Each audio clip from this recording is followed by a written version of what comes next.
NAVA acknowledges the Gadigal and Wangal peoples of the Eora Nation as the traditional custodians of the land on which this was filmed, and pay respects to elders past, present, and future.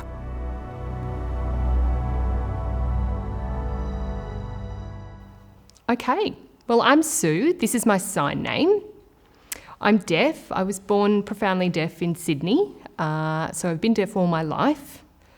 I make art, and the reason I make art really is because I want people to see what it's like from a deaf perspective, what life is like with barriers, what wonderful things come from using sign language.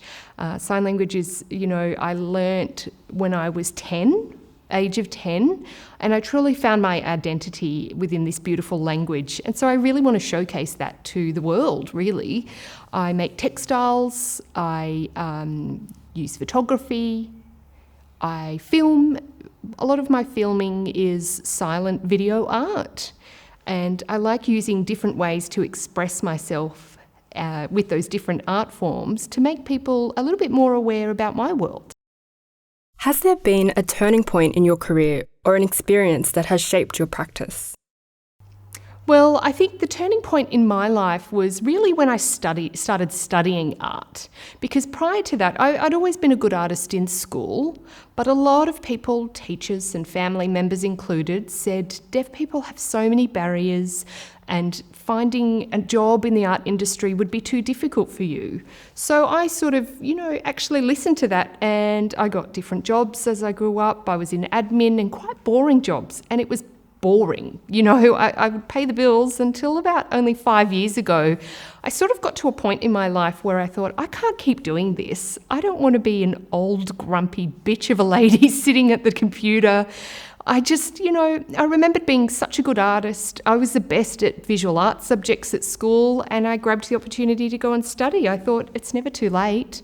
So I went and studied fine arts at St George and TAFE there.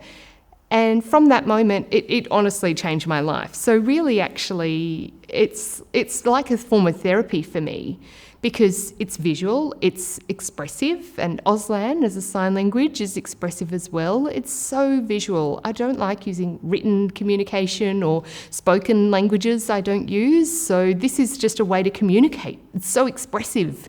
And that was a huge turning point. And, networking throughout that time, I got so many amazing opportunities and jobs. I got a job at the Museum of Contemporary Art because there was quite a big gap. There's only 2 artists that are deaf in Sydney altogether. So a lot of people don't have the opportunities and access to work in the arts industry. They're probably out there, but they think, no, just like I did back in the day, that you can't work in there, it's too hard. And so I'm really sort of trying to show that, you can work hard and prove to them, and show my family as well, that the success is possible. That's really exciting.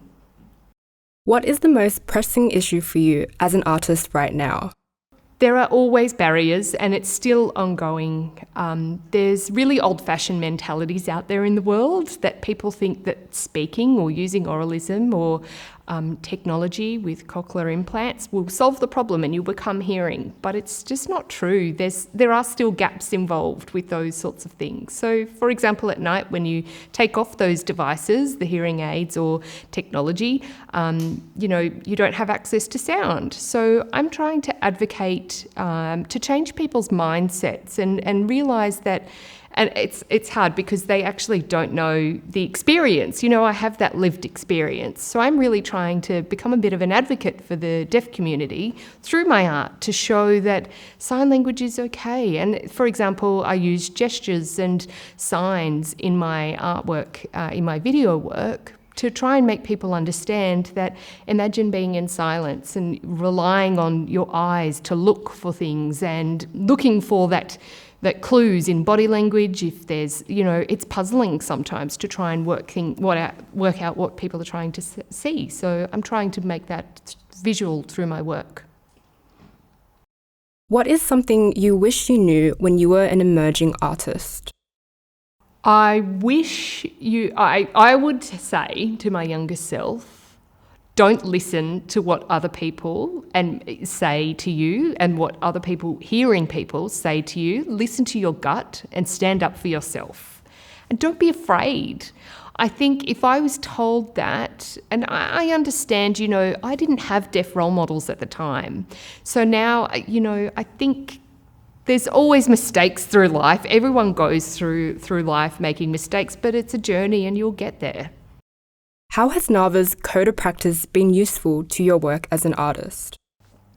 I joined as a member, obviously, and I found the useful information so useful, like workshops, talking about fees and guidelines and providing workshops. I really enjoyed that, and it's really simple and easy for me to understand.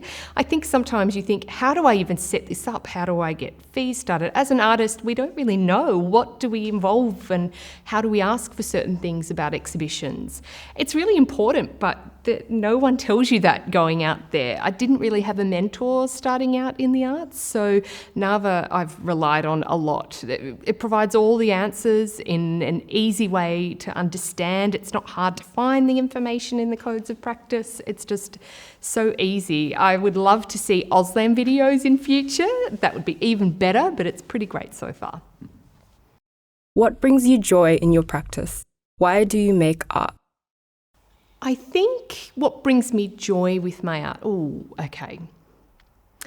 Of course, I always have, challenges are normal. I think sometimes starting out and conceiving the idea. Sometimes an idea will come to me and I think, that's perfect, that's it, and I get so excited and instantly go for it. But sometimes I feel, you've got that artist block. I do have that. I've had that a few times, especially throughout COVID. I felt like it was quite, there was no opportunities to meet people or see things or exhibitions. You just couldn't get out there for that inspiration.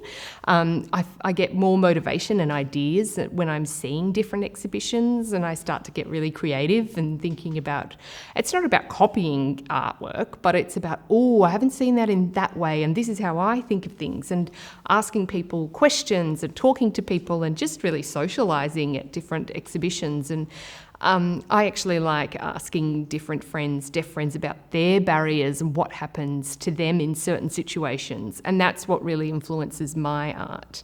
And whenever I make my art, I'm always asking for feedback. I've got a deaf mentor now, which is really exciting. And he gives me feedback with this deaf perspective, the deaf eyes, we're similar backgrounds, similar experiences. And that's been, consulting with him about changing things or leaving things, or, he knows my style as well.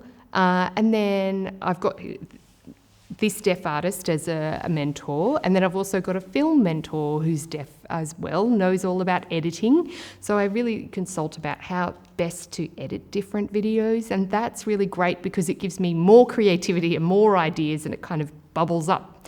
So if I was on my journey as a solo artist, I could, but I think it would be longer. I like to work with other people. It could be 10 years in the process if I was trying to do this on my own. So when I started that, then I really want to keep going. So working with other people.